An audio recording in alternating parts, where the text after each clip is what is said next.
I just removed the Torana stub axle and the solid disc. Won't be using that again. And I'm about to put this A9X style stub axle on with the now HQ style brakes. If anyone's interested into what the difference is in between these two stub axles, it's where it holds the brakes. If I measure that, that's 44 millimeters, and this one, I think it's about 5 mil smaller. What have we got there? About 38 millimeters, so it's about 6 mil smaller. So that allows for the bigger ventilated disc to go on. So anyway, I'm gonna chuck all this together, and pretty soon we'll have A9X brakes. Okay, this side's done. So we now have A9X style HQ ventilated brakes. Now I've got the front brakes organised. Starting to pull the diff out. Just undone all the bolts, they're just sitting in there. So I'll put a jack under it in a minute, lift it a bit, pull the bolts out and slide it out. And took the sway bar off. I hope that fits back on with the 9-inch. I'll find out soon. And then hopefully I should be able to roll that straight under and hook it up if all goes well.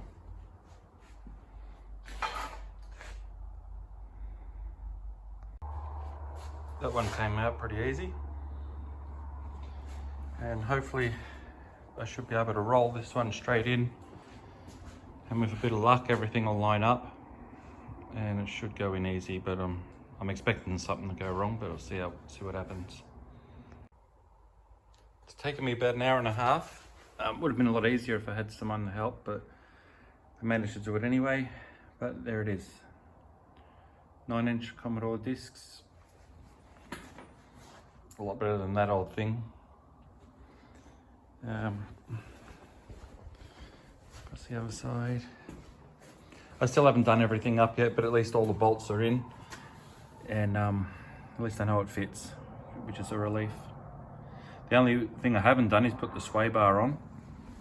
I've got this K-Mac one here, and I'll just leave it till tomorrow and hopefully that fits on.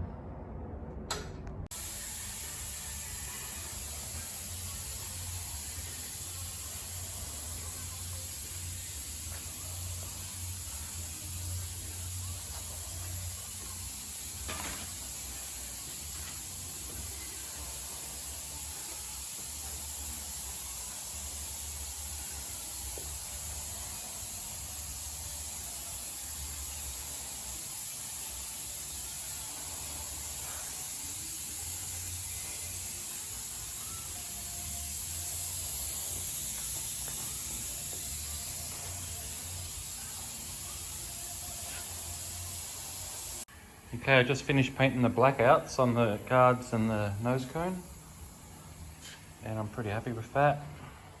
Seems to have come out pretty good.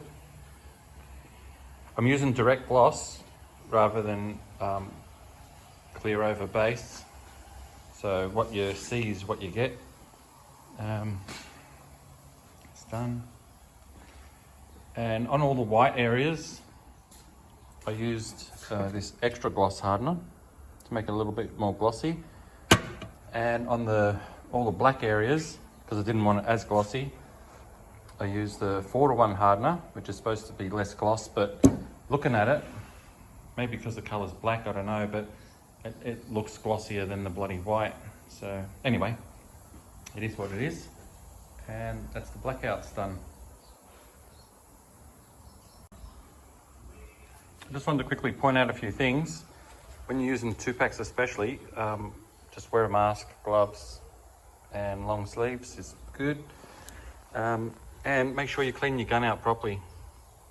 Every time I paint, I pull it right down, take everything out, use little brushes to get in all the nooks and crannies, and just make sure it's clean and ready for next time. Otherwise, if it blocks up once, your gun will never work the same again.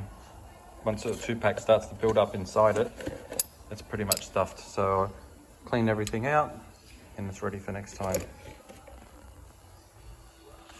Now the fun part of demasking.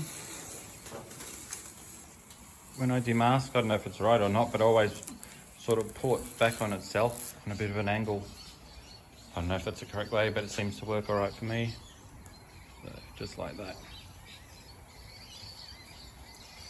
And as soon as it's touch dry, I demask straight away, no matter what job I'm doing. If it's at work or on one of these cars or whatever. If you leave the tape too long, then you risk ripping the paint off and not getting a nice straight line when you demask it. So anyway, I've got to use 2 hands for this bit, but that's how she looks.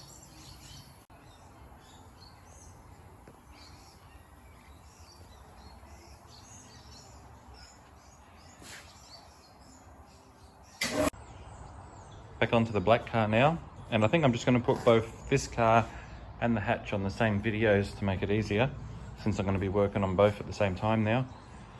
We just got some K-Max suspension for the 4-door, and I'd heard bad reports about the quality of finish on them, and they're not wrong.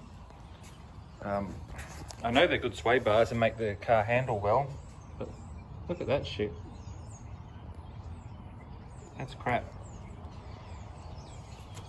That's the worst finish on a new product that I've ever seen in my life. And the front bar it's not as bad, but look, it's got runs in it. Looks like when the paint was wet, they've put it down on something, on plastic or something. Just pretty shit finish.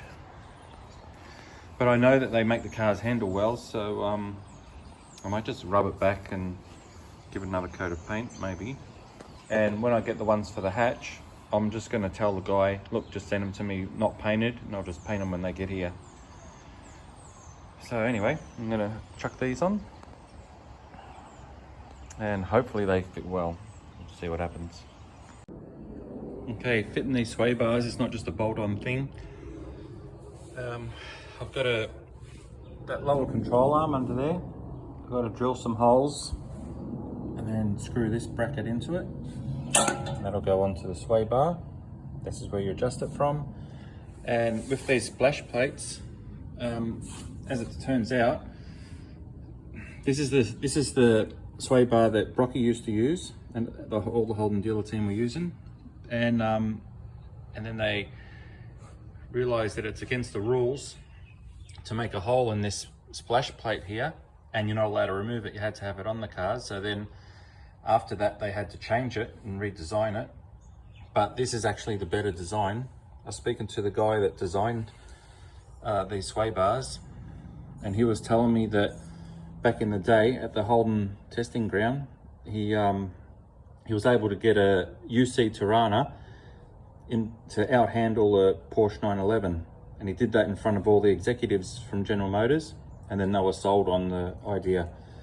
So yeah, anyway, it's a little bit of trivia on the sway bars. But I'm going to start drilling some holes in this, drilling some holes in the lower control arm, and then I'll be able to bolt it all in, and fingers crossed it all goes in okay. Okay, that side's on, and this side I've just clamped it. I'll mark it and then take it off, drill it, and then bolt it straight in.